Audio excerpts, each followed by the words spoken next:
Hello जी, राम राम जी। कैसे हैं आप सब? आशा करती हैं कि आप सब अच्छे होंगे, खुश होंगे, स्वस्थ होंगे।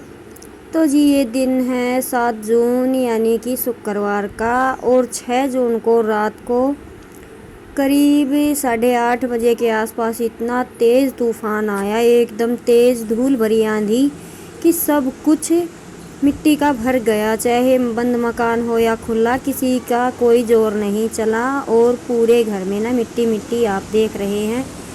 कोई ऐसा सामान नहीं है जिस पर की रेत नहीं चढ़ा है। बच्चे अभी सोए हुए हैं, मैं इनको जगा नहीं रही हूँ क्योंकि रात में काफ़ी परेशानी हो गई। खुला मकान है, काफ़ी रेत उड़कर आया और जब तेज़ आंधी आई तो मैं मशीन पर ही बैठी थी, उठने का तो मौका ही नहीं मिला। सारे दरवाजे खुले थे, इस तरह से रेत आया जैसे कि कोई मुट्ठी भर के भगा रहा हो। तो जी जैसे तैसे करके आंधी 1 डेढ़ घंटे तक चली, तब तक तो कोई सोने का काम नहीं था। हर जगह पे आपको रेत मिलेगा आज, और आंगन थोड़ा खुला है, इस वजह से इधर का उधर कोने में चिपक गया है और ज़्यादा इस गंडासे के पास आ गया है।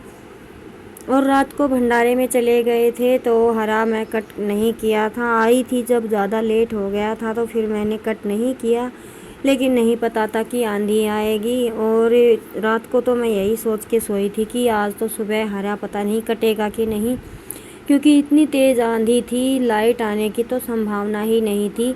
लेकिन फिर पता नहीं रात को किस टाइम लाइट आई। सुबह उठी जो कूलर पंखे सभी चल रहे थे, तो मैंने पहले घर को देखा अच्छी तरह से।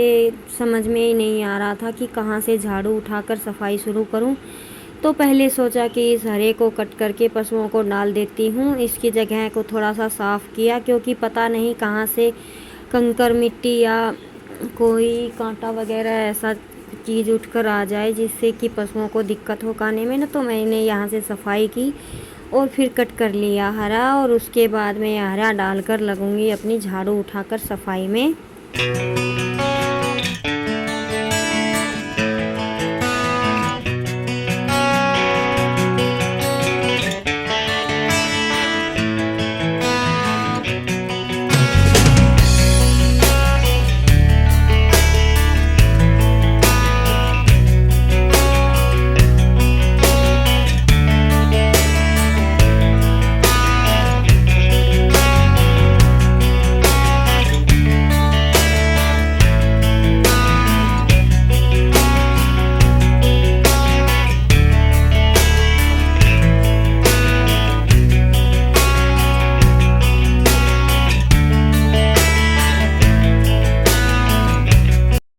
और जी अभी मैं ये हरा एक बार में ही उठाकर सारा पशुओं को डाल दूंगी, उसके बाद फिर झाड़ू से सारे घर की सफाई करूंगी। पहले तो मैं दरवाजे को देखूंगी क्योंकि बच्चे सोए हुए हैं और इनके सोने तक थोड़ा बहुत झाड़ पूछ हो जाएगा वो अच्छा है, नहीं तो फिर इनका चाय दूध वगैरह में काफ़ी टाइम निकल जाएगा। और मेरी तबीयत 2-3 दिन से काफ़ी ख़राब चल रही है। सुबह भी दवाई लेकर ही भंडारे में गई थी, फिर दोपहर के बाद भी दवाई लेकर, और अब भी रात की दवाइयों का असर नहीं है। ऐसा लग रहा है जैसे कि बुखार वापस से आएगा। और शाम को मैं मशीन पर ही थी, इस सूट के बाजू लगाना बाकी रह गया था लेकिन यही नहीं लग पाई। और आज तो मशीन को हाथ लगाने को मन नहीं कर रहा क्योंकि इतना ज़्यादा रेत इस पर लग गया है। पहले इनकी सफाई करूँगी, फिर जब तक बच्चे उठ जाएंगे चादर वगैरह झाड़ दूँगी। और मैं हरा वगैरह डाल के आ गई थी।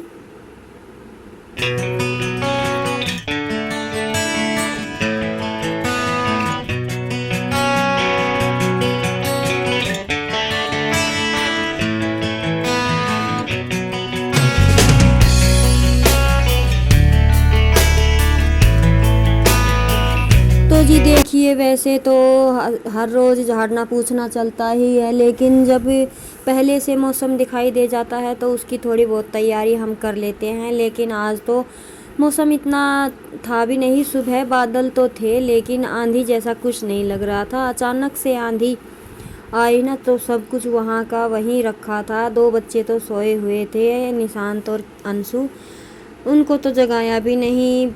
और किंसु मेरे साथ जगी हुई थी। तो बस दोनों माँ बेटियों ने ये नज़ारा देखा। बड़ी भयंकर आंधी थी। जब बंद गांव में ही ऐसी लग रही थी तो खेतों में खुले आसमान तले ये कितनी तेज़ हवा होगी, आप अंदाज़ा लगा सकते हैं। और सबसे बड़ी अचंभे की बात ये थी कि आज लाइट का बिल्कुल भी अंदाज़ा नहीं था आएगी, लेकिन लाइट भी आ गई थी। तो मुझे ये कपड़े झाड़ कर और ये बाजू पहले लगानी थी, क्योंकि इस सूट को मुझे तुरपाई भी करवाना था किंसु की दादी से। और फिर ये सूट ना 8 बजे जिस लड़के का है वो लेकर जाएगी। तो इस वजह से मैंने बच्चों को नहीं जगाया और फिर मैंने इसकी बाजू अटैच करके किंसु को जगा के इसको तुरपाई के लिए दे दिया था। और फिर मैं लगी झाड़ पोंछ करने में। और ये कपड़े ना स्टिच किए हुए हैं, तो इन सब को मैं फ़ोल्ड कर दूँगी और पहले करेंगे अपनी साफ़ सफाई। इतनी साफ़ सफाई तो दिवाली पे भी नहीं होती जितनी कि हर दिन अब होती है, और टाइम बिल्कुल नहीं लगता। लेकिन भगवान तो ऐसे बच्चों वाले खेल बना के रखता है। सुबह सफाई करते हैं, दोपहर तक लगे रहते हैं और शाम को फिर वही मौसम बन जाता है। इसमें कोई किसी का ज़ोर भी नहीं चलता। बंद मकान है उनमें ही धूल मिट्टी जाने से नहीं रुकती। ये तो बिल्कुल खुला है, इसमें तो है तौबा, यहाँ से रेत वहाँ से रेत, चारों तरफ रेत ही रेत है। तो फिर अभी बच्चे उठ गए थे, इनको मैंने जूस वगैरह पिला दिया था, सभी अपने खेल में लग गए थे। और किंसु के पापा गए थे डेयरी में दूध देने के लिए। तो फिर पहले मैं बच्चों के बैठने के लिए जुगाड़ कर दूंगी। ये गद्दे वगैरह सब कुछ झाड़ने हैं अच्छे से, इनको झाड़ पूछ के अच्छे से बिछा दूंगी। फिर ये खेलते रहेंगे और मैं अपना झाड़ू वगैरह का काम करती रहूँगी।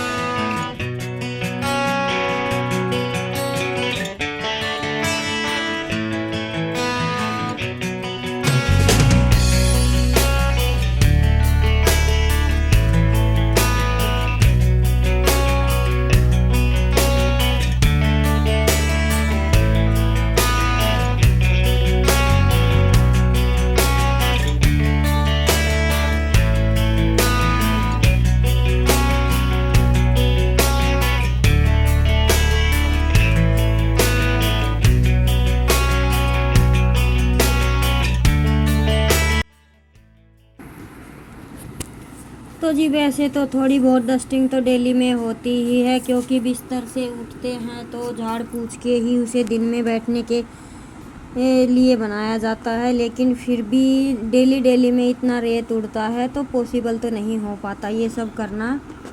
लेकिन क्या करें, काम है, काम तो करना ही है मजबूरी में। और फिर ये है कि झाड़ू वगैरह का काम तो डेली ही होता है, दिन में 2 बार भी हो जाता है। लेकिन जो ये अलग से साफ़ सफाई होती है ना, इनका थोड़ा रूटीन होता है। गांव में अलग बात होती है, गांव में पशु रखते हैं तो डेली की इतनी बारीकी से डस्टिंग करना थोड़ा मुश्किल हो जाता है। लेकिन ये बस 1-1.5 महीना ही होता है आंधी का, फिर तो मौसम नॉर्मल हो जाएगा। बस थोड़ी डस्टिंग से आज अच्छे में से डस्टिंग कर ली तो 4-5 दिन तक, वो हफ्ते तक चल जाएगी। इस तरह से होगा। तो अभी इन दिनों में तो ये समझ लीजिए कि मेहनत है ही। और मैं हर तकिए को अच्छे से झाड़ रही थी, हर तकिए में धूल भरी हुई थी। अब इतना तो आसान नहीं है कि इनको उठाया और पानी में भिगो के फिर से डाल दिया। तो इनको धोने के लिए पानी चाहिए, जो कि समस्या है हमारे गांव में काफ़ी भारी चल रही है, पानी आ ही नहीं रहा है। पहनने के कपड़े धोना ही मुश्किल हो रहा है, तो ये बाकी की साफ़ सफाई तो कहाँ से। और कच्चा फर्श है, जब आंधी वगैरह का रेत उड़ता है ना, पता नहीं कहाँ से उड़ के आती है ये धूल, तो ये फर्श से निकलने का नाम ही नहीं लेती बिल्कुल भी। चाहे आप इसे कितना झाड़ लीजिए बारीक बारीक, आपको जब आप गद्दे वगैरह उठाएंगे और झड़काएंगे तो ऐसा लगेगा जैसे कि छलनी से छान के रेत डाल रखा हो। तो क्या करें, मुश्किल तो होती ही है, ये अच्छा तो नहीं लगता। लेकिन बस जैसे भगवान रखता है उसी तरह से रहना पड़ता है। तो जी ये सब तो बस गांव में ऐसे ही चलता रहता है, यही होती है हमारी तो लाइफ। सुबह झाड़ पूछ लिया, शाम को राम जी ने फिर से ख़राब कर दिया। शाम को फिर झाड़ लिया तो सुबह तक फिर ख़राब हो गया। ऐसे ही कुछ आगे चल के फिर बारिश के मौसम में कुछ दिक्कतें आएंगी। तो इसी तरह से अपने तो दिन कटते रहते हैं। तो जी चलिए क्या कर सकते हैं, कर लेते हैं अपनी साफ़ सफाई और बाकी का काम।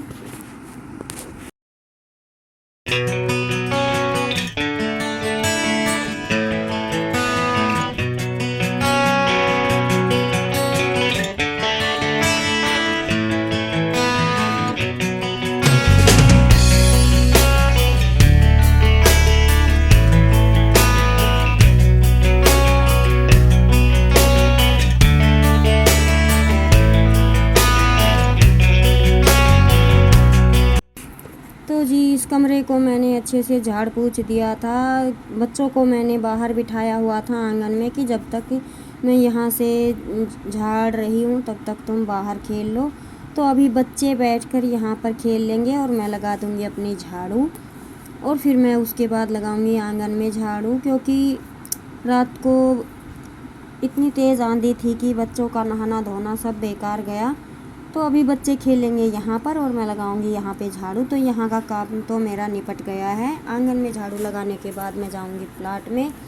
और ये सारा काम करते करते मुझे इतना तेज़ बुखार हो गया था, क्योंकि तबीयत काफ़ी दिन से ख़राब चल रही है।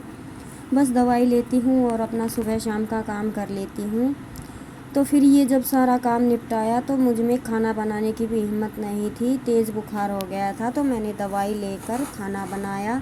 दवाई का ज़्यादा असर नहीं हुआ, दवाई का असर हुआ तब तक बस मैंने रोटियां ही सेकी। फिर किंसो के पापा मुझे लेकर गए डॉक्टर के पास, वहाँ पे इंजेक्शन वगैरह लगे, जब तक मुझे शाम तक थोड़ा आराम मिला और फिर उसके बाद मैंने किया। तो इससे अंदर की साफ़ सफाई तो बिल्कुल भी नहीं हो पाई थी मुझसे। बस इतना था कि ये बाहर का कर दिया, बच्चों के बैठने उठने के लिए अच्छे से जगह झाड़ पोंछ दी थी और रोटियां सेक दी थी। बस इतनी ही हिम्मत हो पाई थी। तो वो देखूँगी मैं कल। और जी अगर आपको मेरे व्लॉग पसंद आते हैं तो प्लीज़ इन्हें लाइक एंड शेयर, और मेरे चैनल पर पहली बार विज़िट कर रहे हैं तो सब्सक्राइब कर लीजिएगा। तो जी कल मिलते हैं एक और नए व्लॉग के साथ।